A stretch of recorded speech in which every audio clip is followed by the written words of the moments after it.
Hello guys, what is up? Today we're gonna talk about the touchy-feely side of branding, and that's sensory branding. Coming up.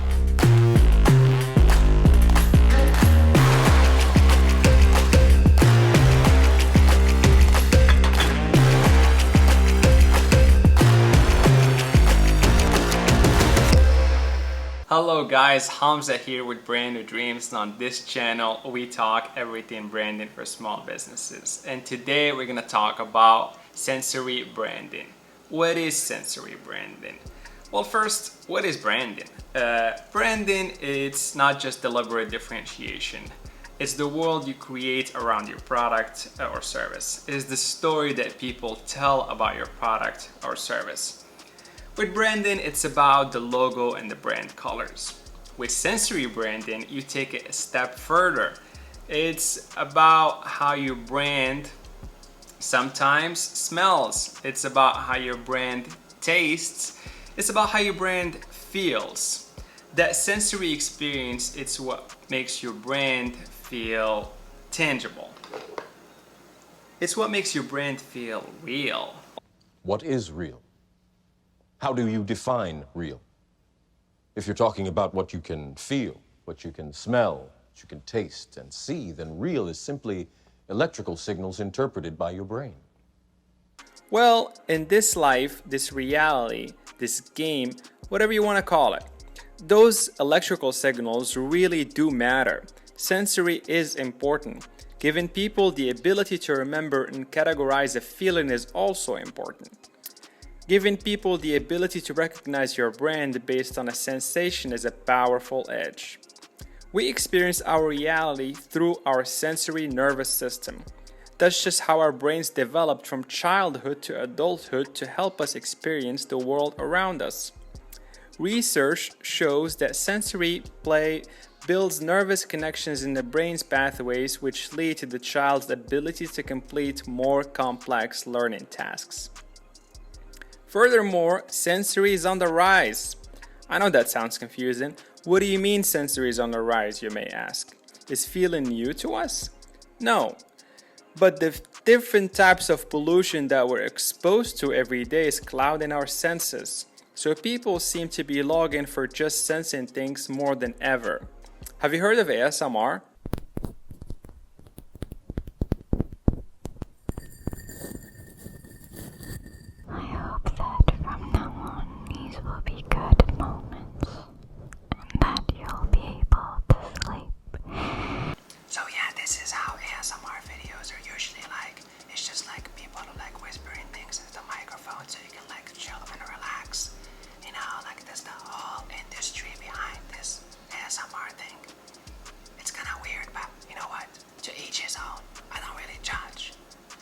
But seriously though, these videos are catered for small businesses, and sensory branding is typically used by big companies because they want to create and recreate the same experience for all their consumers.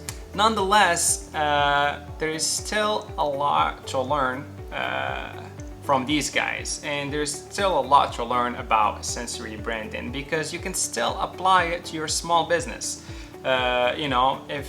Because if you're like a store, if you're like one store, or if you're like one website, you can still apply sensory branding. If you want your store, for example, to smell a certain way, or if you have a website and you want a specific sound effect when people place an order.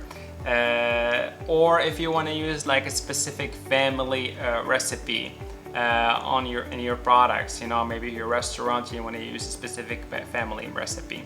So you can still apply sensory branding to your small business.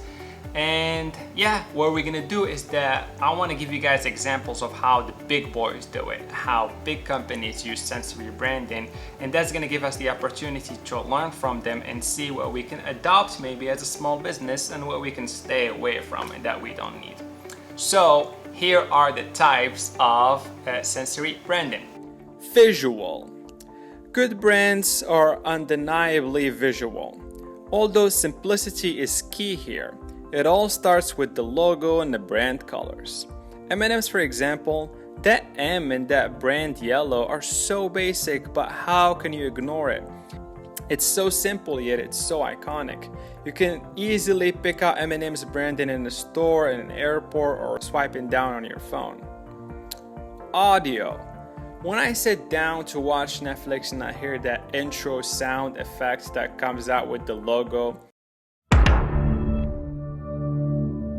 my brain tells me it's time to chill.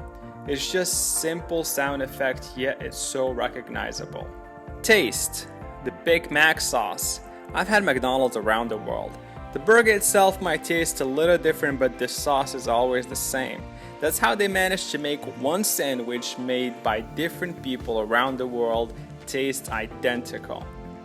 Smell. Abercrombie & Fitch. Every time you walk into their stores, you smell their cologne fierce. Some people like that, some don't. However, that's their signature, and most people who visited their stores know it. Touch. The iPhone. When you first take it out the case and you hold it in your hand, it just feels different than any other phone on the market. That aluminium unibody is an experience in itself. I would even go as far as to say that all Apple products feel a certain way to the touch. Do you think that's a coincidence? And that's just how the big boys do it. A lot of questions presented themselves while I was making this video, like, will sensory branding increase the sales of a small business?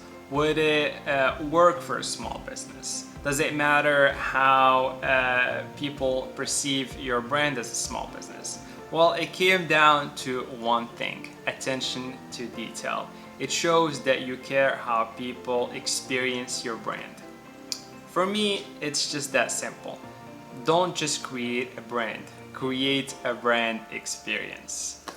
And that's our video for today. I hope you guys enjoyed it. If you have any questions, please leave them in the comments section. I also wrote a blog post on the topic. The link is in the link's description.